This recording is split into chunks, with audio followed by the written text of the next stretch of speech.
Wow, just wow.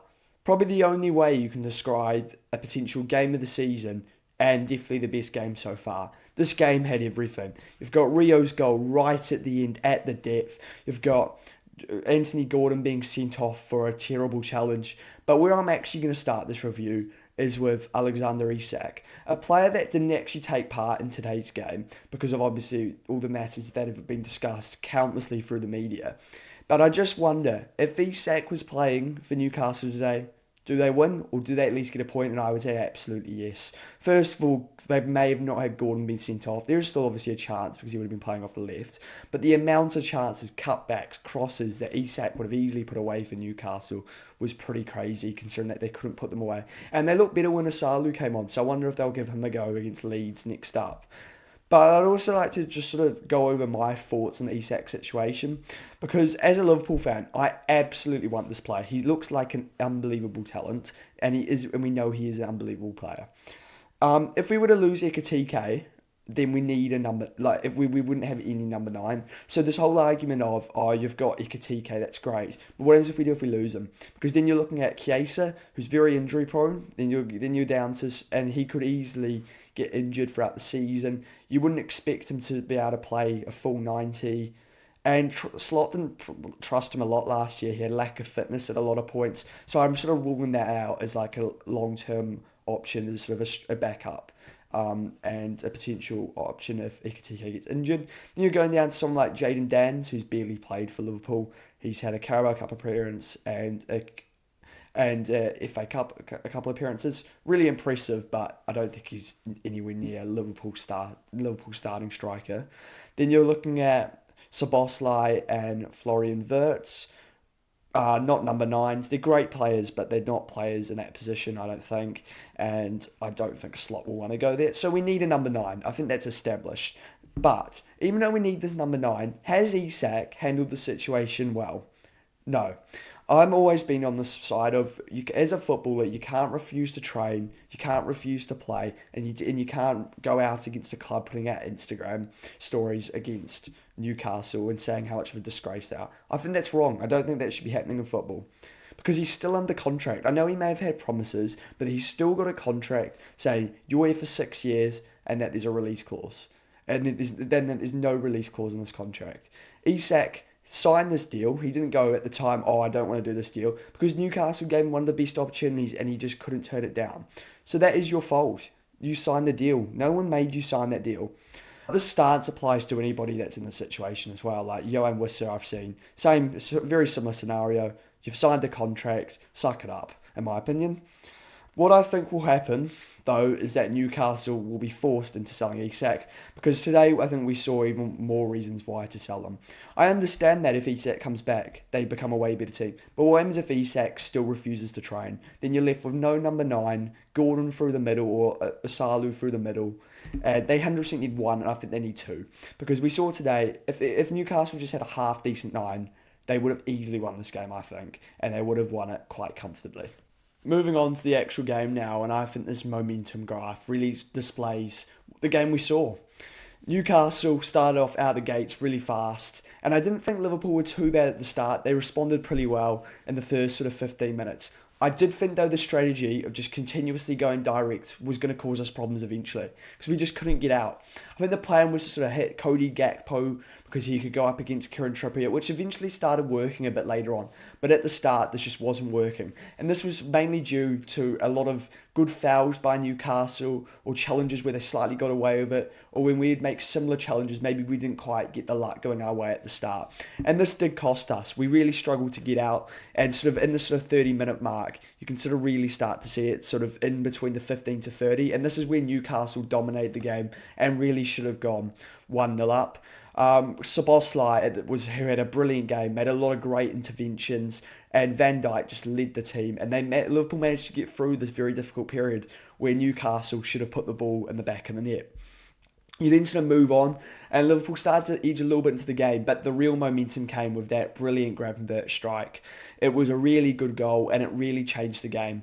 Newcastle had to stop pressing about 4 minutes before this. Sort of the 30th minute, they stopped pressing, and this sort of allowed Liverpool to get on the ball, and Gravenberch was able to put this put the ball in the back of the net. This sort of changed this half. Newcastle's sort of strategy changed a lot. They went from being really high pressed to sort of being like, okay, let's just make sure it doesn't go to more, because Liverpool were grabbing momentum.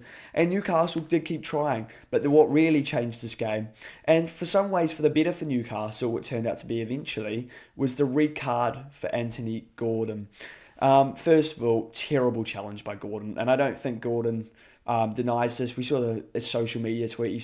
He basically said he didn't mean to do this, but he knows it was a terrible challenge. And it's 100% a red. We've all seen the images of Van Dijk's leg. He needed to be sent off.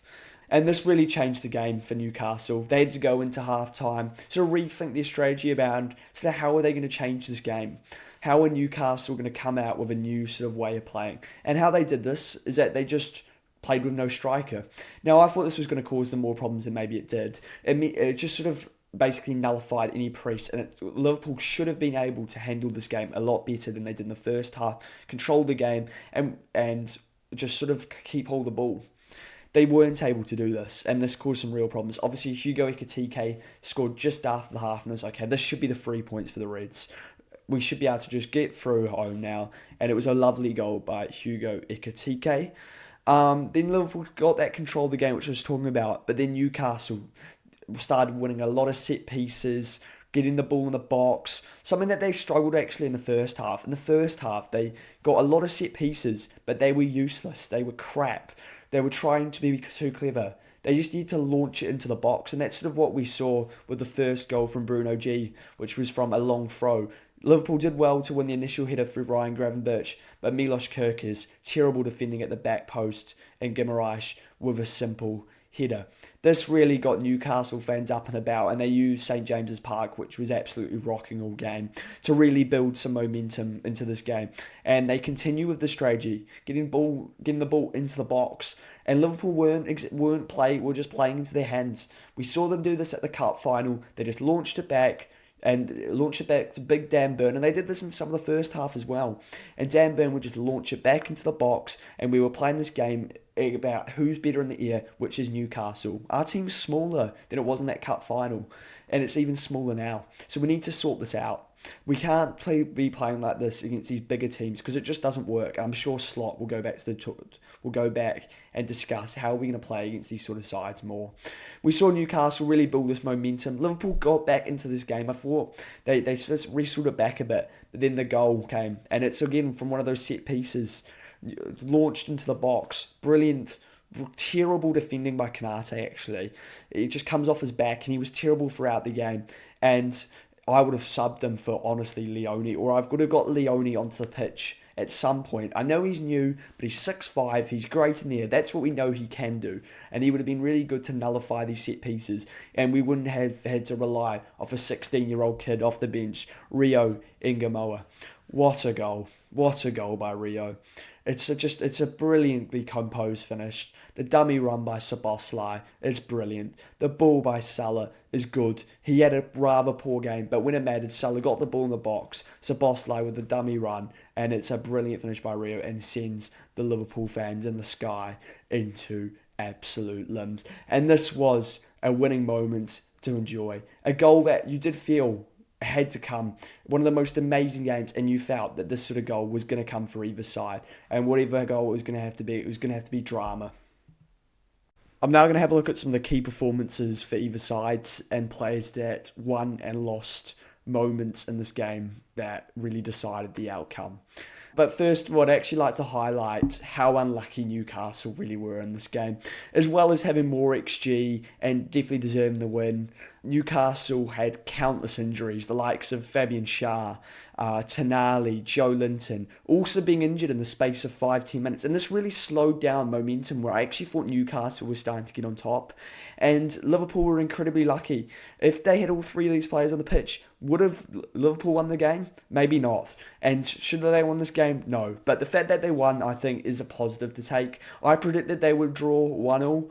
But I thought the performance would actually be better for a 1-1 draw, to go away to St James's and get a 1-1 draw. as we've seen teams struggle there countless times with no one out of the sort of top four last year being able to go there and win. Teams like Arsenal have failed there, losing 1-0.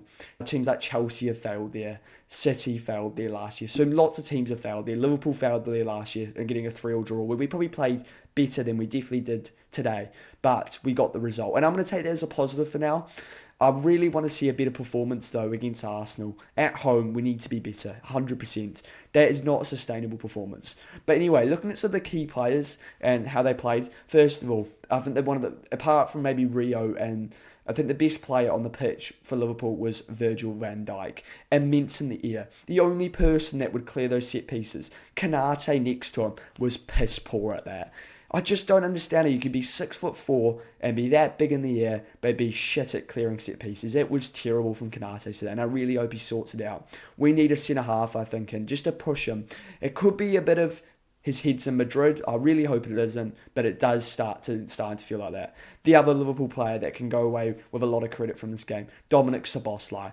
Absolutely brilliant. Filling in at right back, a role he's really not familiar with. He played it a bit in pre-season. This was just very much of what happens if this happens. And turns out Slot made the right decision in trying this out. And he did brilliantly. Defended his back post well against Harvey Barnes. Made some countless interventions. But on his other side, the left-hand side, his Hungarian teammate, Kirkes, really poor. Obviously, at fault definitely for this Bruno G goal, who played really well. He should have been sent off, I think. He had so many bookings. But apart from that, Bruno was brilliant. And he really lifted St. James's Park. Looking at them, obviously, Ryan Gravenberch got the important goal. And I also thought he was probably the only midfielder and the three that actually had a good game, Ryan Gravenberch. He obviously was on a booking early, but you wouldn't have known. He handled the booking really well and was very careful, but still shielded well. And it was really good to have Ryan back. Obviously to note for Dominic Szoboszlai as well, I've just missed it. He obviously did the brilliant sort of dummy run to allow Rio to score.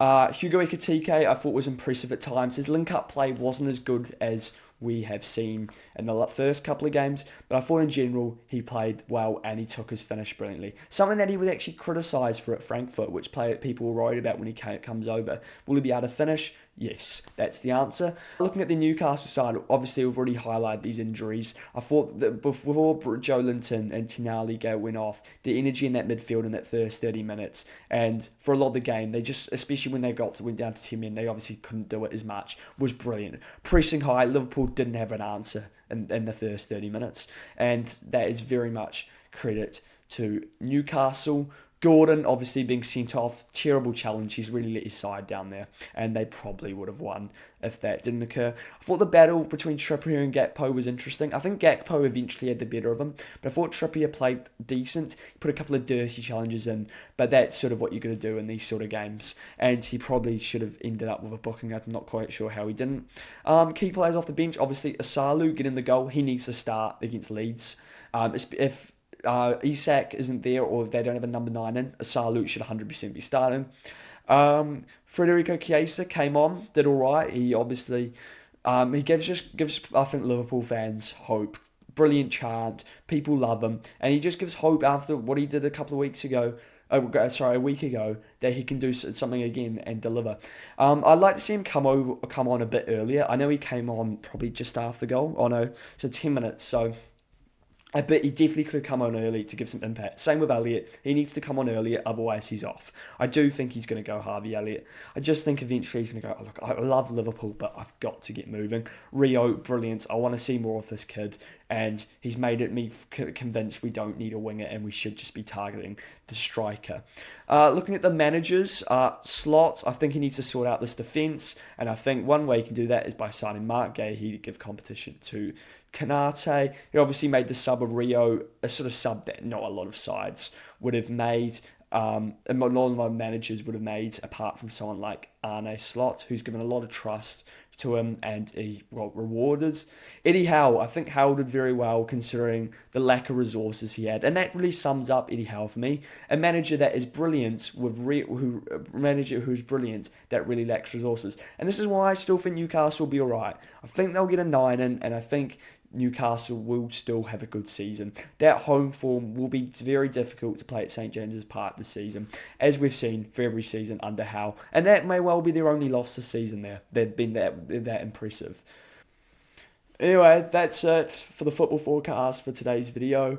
I wanted to review more games, but I'm not going to do like all the games at once. I just don't think that's exactly what people want to see. So I might do one game and then another game. So the games that I think are really important. And don't worry, if you're sort of a team sort of lower down the table, I'm going to cover those games when I feel like you've got an important game. So for example, I might do something on Burnley Sunderland because it's an important relegation battle. Spurs City, I'm also interested in doing something.